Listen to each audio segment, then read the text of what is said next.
احترم القرآن 40 ثانية واكتب يا رب. الذي قال لوالديه أف لكما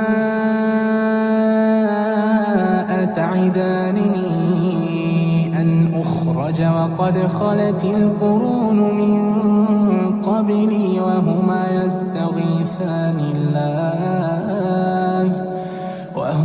يستغيثان الله ويلك آمن إن وعد الله حق فيقول ما هذا